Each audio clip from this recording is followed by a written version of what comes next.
मरचू जंगल से लकड़ियां काटकर बाजार में बेचने गया, लेकिन उसे लकड़ियों के अच्छे दाम नहीं मिले। इस पर मरचू ने कहा, अरे भैया, इतने कम पैसे? इन पैसों में तो 2 वक्त का खाना भी नहीं मिलेगा। आप मुझे बहुत ही कम पैसे देते हैं। मैं इतनी मेहनत से लकड़ियां काट कर आता हूँ, लेकिन उनके पैसे मुझे बहुत कम मिलते हैं।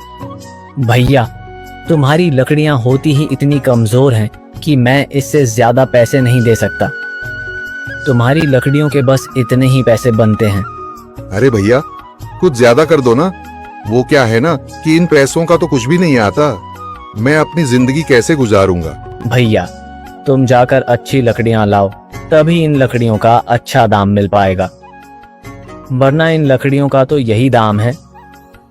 ये सुनकर मरचू बहुत ज्यादा परेशान हो गया और पैसे लेकर किराने की दुकान से सामान खरीदकर घर आ गया। घर पहुंचते ही मरचू की पत्नी सीता ने कहा, अरे जी, सामान ले आए आप? हाँ जी, सामान ले आया हूँ। सीता के चेहरे पर खुशी छा जाती है, लेकिन जब उसने सामान देखा, जी, इसमें तो बहुत थोड़ा सामान है। हाँ सीता, मुझे पता है कि यह सामान बहुत थोड़ा है, लेकिन मैं क्या करूं? मेरे पास जितने पैसे थे, मैं उतने का ही सामान लेकर आ गया हूँ। इस तरह हमारा गुजारा कैसे हो पाएगा जी?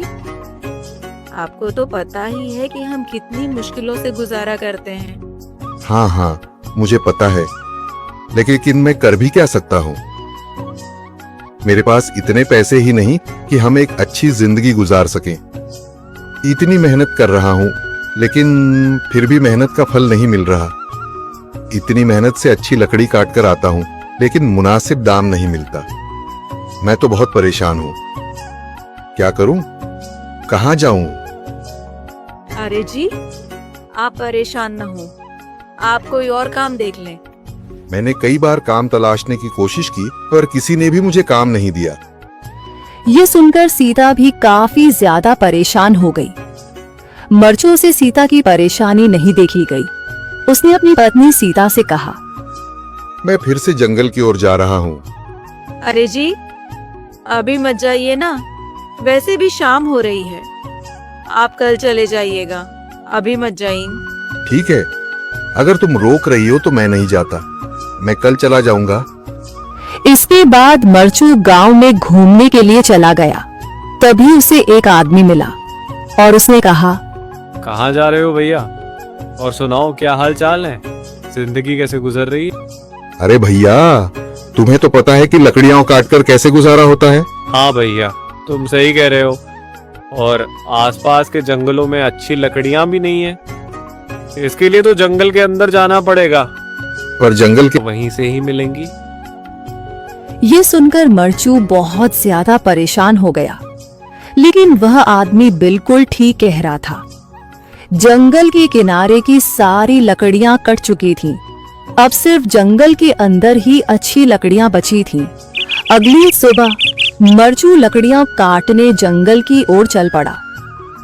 जंगल में आने के बाद मरचू ने कहा, अरे, यहाँ पर तो लकड़ियां ही नहीं हैं। वो आदमी सही कह रहा था। लकड़ियों के लिए तो जंगल के अंदर ही जाना पड़ेगा। और जंगल के अंदर जाना क्या सही रहेगा? मुझे तो बहुत डर लग रहा है, क्योंकि वहां पर तो काफी सारे जंगली जानवर होंगे जो खतरनाक होंगे।